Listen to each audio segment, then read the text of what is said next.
Hello everyone, welcome on Mohori Devi Tapadia Girls College YouTube channel. This side Pooja Sharma. In this class, we will talk about a poem, and the poem name is Solitary Reaper, which is written by William Wordsworth. William Wordsworth was a great romantic poet, and his lifespan is 1770 to 1850.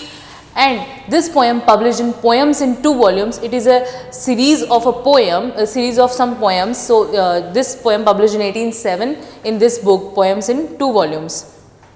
So what is solitary reaper? Solitary meaning एकांत, कोई भी एकांत जगह बोल सकते हैं. Reaper जो harvest काटने वाले होते हैं, जो फसल काटने वाले होते हैं, उनको रीपर बोलते हैं. तो द सॉलिटरी रीपर एक ऐसी लड़की की पोएम है, एक ऐसी लड़की के बारे में बताया गया है जो अकेले में अपनी फसल काट रही है और कुछ गुनगुना रही है. हमारे वर्ड्सवर्थ जो हैं ये कहीं घूमने गए हैं हाईलैंड पे और इन्होंने इस लड़की को देखा, इसको ऑब्जर्व किया, उसके बाद इन्होंने पोएम लिखी. तो हम थोड़ा सा जान लेते हैं पोएम के इंट्रोडक्शन के बारे में. इन 1803 Wordsworth had a tour of highlands. जो वर्ड्सवर्थ हैं वो एक टूर पे गए हैं हाईलैंड्स में. Being a lover of nature, obviously ये एक नेचर पोएट है तो ये नेचर लवर तो है ही. He was fascinated by the scenery and innocent people of the area. तो जब इन्होंने एरिया जहाँ ये हाईलैंड्स पे गए वहाँ के लोगों को देखा, उस एरिया को देखा, तो ये वहाँ से बहुत ज़्यादा प्रभावित हुए और इनको कुछ ऐसा माइंड में आया ये पोएम लिखने का. So in 1803 Wordsworth had a tour of Highlands. Being a lover of nature he was fascinated by the scenery and innocent people of the area. Once he saw a girl in the field. इन्होंने एक दिन एक लड़की को देखा एक field में. She was alone, वो अलॉन थी. मैंने बताया है कि सॉलिटरी का मतलब भी एकांत ही होता है. तो she was alone. She was reaping and singing simultaneously. वो दोनों काम एक साथ कर रही थी, गाना भी गा रही थी और अपने हार्वेस्ट की कटिंग भी कर रही थी. ठीक है. She was reaping and singing simultaneously. He was charm by the melody of her song. और उसका जो गाना था वो क्या था? लोगों को चार्म करने वाला था. बहुत ब्यूटीफुली वो अपना गाना गा रही थी. देन क्या है? The poem is the result of the experience during his journey. तो ये जो पोएम है ये किस चीज़ का रिजल्ट है? जो वर्ड्सवर्थ हाईलैंड पे घूमने गए उस चीज़ का उनको एक्सपीरियंस, उसका रिजल्ट है ये. उन्होंने जो भी वहाँ ऑब्जर्व किया, उस लड़की को देखा, वो उन्होंने अपनी पोएम में लिखा. Then he compose this poem in 1805. 1805 में ये पोएम लिखी गई और 1807 में जो इनकी ये वॉल्यूम है पोएम्स इन 2 वॉल्यूम्स, उस बुक में ये पब्लिश हुई. It was publish in 1807. The poem is characterized by romantic image, sweet music, melancholy, atmosphere and simplicity and sweeten of verse. इस पोएम में बहुत सारी चीज़ें हमें देखने को मिलेगी. रोमांटिक इमेज है, नेचर ब्यूटी देखने को मिलेगी, स्वीट म्यूज़िक है, मेलनकली एटमॉस्फेयर है क्योंकि जो ये गर्ल है इसका सॉन्ग जो है बहुत ही मेलनकलस मूड में और ट्यून में इसने गाया है.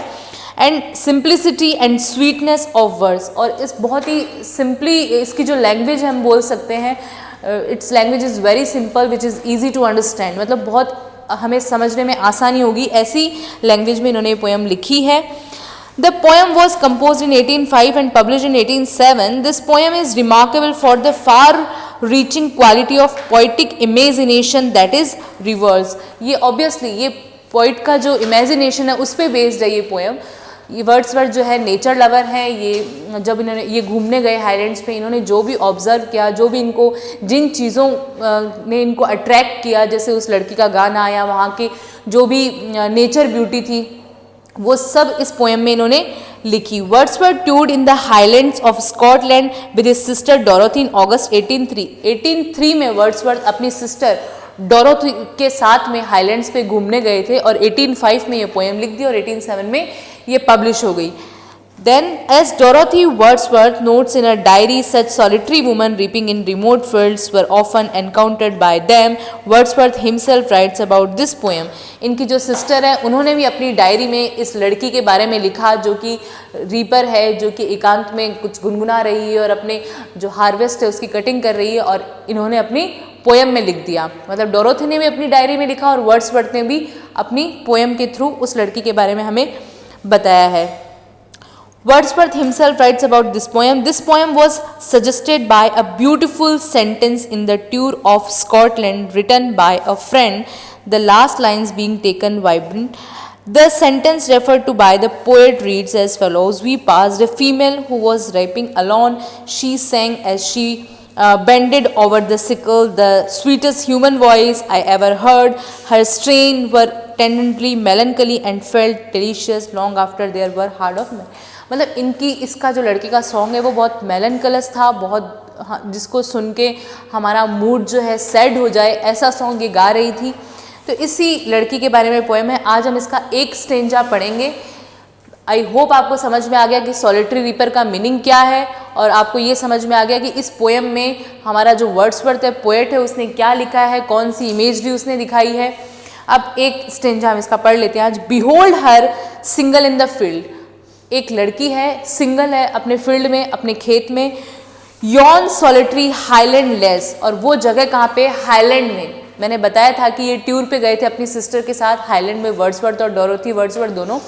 तो ये हाईलैंड पे जब गए तो इन्होंने एक लड़की को देखा है। Behold her single in the field, Yon solitary highland less, reaping and singing by her self, है ना। दोनों काम एक साथ कर रही है ये, साइमल्टेनियसली दोनों काम चल रहे हैं इसके। काट भी रही है अपनी हार्वेस्ट को, है ना, अपने जो खेत में जो भी उसके धान उग रखा है उनको काट रही है, और कुछ गुनगुना भी रही है, कुछ गाना भी गा रही है। बाय हर सेल्फ, और अपनी ही मस्ती में। By herself in the sense she is alone in her field, so and she is singing a song. Then है alone she cuts and bends the grain. अकेली stop here or gently pass. उसको कुछ पता नहीं चल रहा है कि कौन आ रहा है, कौन जा रहा है। और हमारा जो वर्ड्सवर्थ है वो क्या हुआ, जब उसने ये गाना सुना इस लड़की का तो वो वहाँ रुक गए और उसके गाने को सुनने लग गए। ठीक है। देन है alone she cuts and bends grain. Alone वो काट रही है, मतलब अकेली है वो, अपने जो हार्वेस्ट है उसकी कटिंग अकेली कर रही है, और अपने जो ग्रेन जो उसने काटा है उसको इकट्ठा भी अकेली कर रही है, काट रही है और उसका इकट्ठा कर रही है। Then and sing a melancholy strain, और एक गाना गा रही जो कि मेलनकलस है, जिसका ट्यून और मूड बहुत दुखी वाला है, सैड कर देने वाला है। And sings a melancholy strain, O listen for the vale profound is overflowing with the sound. वो अपनी जो वर्ड्सवर्थ हैं वो रीडर को बोल रहे हैं कि O listen for the vale profound is overflowing with the sound, कि उसके साउंड से हमें एकदम ओवरफ्लो हो जाना है। तो ये आज हमने एक स्टेंजा पढ़ लिया, बाकी रिमेनिंग स्टेंजा हम नेक्स्ट वीडियो में पढ़ेंगे। ये हमारी सॉलिटरी रीपर पोएम थी जिसको वर्ड्सवर्थ ने लिखा था। सॉलिटरी रीपर पोएम में इन्होंने अपने हाईलैंड के टूर जो कि 1803 में अपनी सिस्टर के साथ गए थे, डोरोथी के साथ, उसके वहाँ जाने के बाद उन्होंने क्या एरिया जो देखा है, नेचर ब्यूटी जो देखी है, या इस लड़की को देख के जो भी वो इन्फ्लुएंस हुए उस पोएम को लिखने के लिए, वो उन्होंने सब कुछ बताया है। ऑब्वियसली एक रोमांटिक पोएट है तो इनकी जो पोएट्री है उनमें कहीं ना कहीं नेचर का अटैचमेंट तो आएगा ही। ये पोएम जो है 1805 में लिखी गई थी, एंड देन इनकी बुक जो जिसका नाम है पोएम्स इन 2 वॉल्यूम्स 1807 में पब्लिश हुई है। और इसमें एक बहुत ब्यूटीफुली एक लड़की के बारे में बताया गया है कि वो जो है अकेली है अपने खेत में, अपने फील्ड में, और कुछ कुछ गुनगुना रही है। सो हमारी ये पोएम यहीं पे एंड होती है। Thank you so much.